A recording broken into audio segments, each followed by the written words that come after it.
জনমত সমীক্ষা অনুযায়ী বিহারে ফের ক্ষমতা দখলের পথে নীতিশ কুমার। বিজেপির এই জয়ে উচ্ছ্বাসে ফেটে পড়লেন অশোকনগরের বিজেপি নেতৃত্ব ও কর্মী সমর্থকেরা। গেরুয়া আবির ছড়িয়ে এবং লাড্ডু বিলি করে তারা উদযাপন করলেন বিহার জয়, আর দৃঢ়ভাবে জানালেন 2026-এ বাংলা জয় শুধুমাত্র সময়ের অপেক্ষা। বিহার বিধানসভা নির্বাচনে এনডিএর অভূতপূর্ব জয়ের পর প্রধান শরিক বিজেপির সাফল্যে যেমন বিহারে আনন্দের জোয়ার, তেমনি তার ছাপ পড়েছে বাংলাতেও। শহর থেকে গ্রাম সর্বত্রই দেখা গিয়েছে উচ্ছ্বাস। উত্তর 24 পরগনার অশোকনগরে বিজেপি কর্মীদের উৎসাহ ছিল বিশেষভাবে চোখে পড়ার মতো। বিজেপির এই সাফল্যে অশোকনগর এলাকার কর্মী সমর্থকেরা লাড্ডু বিতরণ থেকে শুরু করে আবির খেলার মাধ্যমে আনন্দ উদযাপন করেন। দলীয় কর্মীদের মুখে উঠে আসে এসআইআর-এর সাফল্যের কথাও। তাদের দাবি, বিহারে যেমন জনসমর্থন মিলেছে, বাংলাতেও এসআইআর-এর ফলে মানুষ উপকৃত হবেন। ফলে 2026 সালে বাংলার ক্ষমতায় বিজেপিকে বসাতেই চান সাধারণ মানুষ, এমনটাই মত দলের স্থানীয় নেতৃত্বের। অশোকনগর রেল স্টেশন চত্বরে এই উদযাপনে নেতৃত্ব দেন অশোকনগর মণ্ডল 3-এর সভাপতি বাপি মিস্ত্রি, বারাসাত জেলা বিজেপির সহসভাপতি চিত্ত বিশ্বাস এবং বিজেপির রাজ্য কমিটির সদস্য শ্যামলেন্দু দে। আর হাবড়া নয়, আপনার বাড়ির পাশেই অশোকনগর বিজয় ফার্মেসি মোড়ে সোফা, বিভিন্ন রকম কম্বল, বালিশ এবং হরেক রকম পর্দা নিয়ে হাজির হয়েছে আজমির বেডিং স্টোর্স। আর ভাবতে হবে না পর্দা নিয়ে, হরেক রকমের পর্দা সুলভ মূল্যে পেতে হলে আজই চলে আসুন অশোকনগর বিজয় ফার্মেসি মোড়ে আজমের বেডিং স্টোর্স। এখানে দক্ষ শ্রমিক দ্বারা তৈরি করা হয় সোফা। চলে আসুন আজই।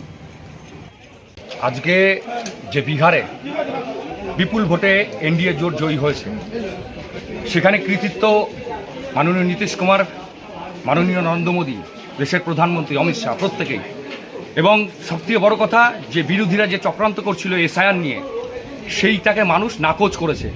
কারণ এসআইআর নিয়ে ভয় পাচ্ছিল কারা? যারা বিরোধী দল। তারা ভাবছিল তাদের যে ভোটারগুলো, অনুপ্রবেশকারী ভোটারগুলো, তাদের ভোটার, সেগুলো এসআইআরে বাদ পড়েছে। সাধারণ মানুষের মধ্যে এর কোনো এফেক্ট পড়েনি।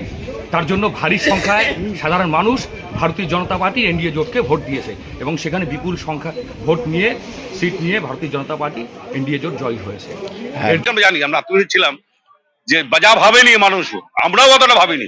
আশাতীত সাফল্য পথ দেখালো এসআইআর এর পরে। যেভাবে তৃণমূল আতঙ্কিত করেছিল মানুষকে, মিথ্যা কথা বলেছিল, আমরা বলছি ওদের প্রয়োজনে পা দেবেন না। একের অবাস্তব অসত্য কথা তৃণমূল কংগ্রেস বলছে, আতঙ্কিত করেছে মানুষকে, এসআইআর মুখী করে দিয়েছিল মানুষকে, তার সমস্যার অভিমুখটা ঘুরিয়ে দিয়েছিল। সেই অভিমুখকে ঘুরিয়ে দিয়ে আমরা সঠিক দিশা দেখালো বিজেপির মানুষরা, তার পক্ষে রায় দিল। চিত্তরঞ্জন বিশ্বাস, সহসভাপতি, বারাসাত সাংগঠনিক। পুজোর মাঝে মাঝে চিত হয়ে শোয়ার শখ হয়, তারই প্রমাণ হচ্ছে তৃণমূল কংগ্রেস যেভাবে সন্ত্রাসের রাজত্ব কায়েম করেছে পশ্চিমবাংলায়। দুর্নীতি, চাকরি চুরি, চাল চুরি, কয়লা চুরি, চোরে চোরে সব ভর্তি হয়ে গেছে। সব থেকে বড় কথা হচ্ছে সন্ত্রাস।